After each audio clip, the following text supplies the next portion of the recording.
If you've even casually explored buying a home recently, you're probably a bit shocked, maybe even a bit frustrated by the prices and how competitive it is. There is no doubt it is a tough market out there for buyers. But unfortunately, the rental market is no better.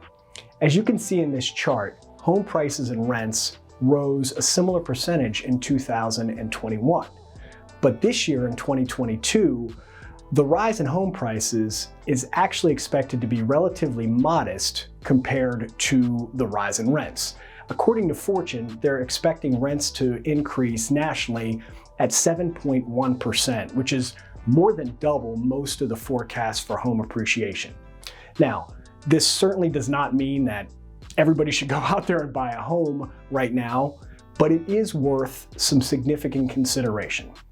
If rents do indeed increase 7% year over year, in 5 years, that will have resulted in a 40% increase in rent or your housing expense.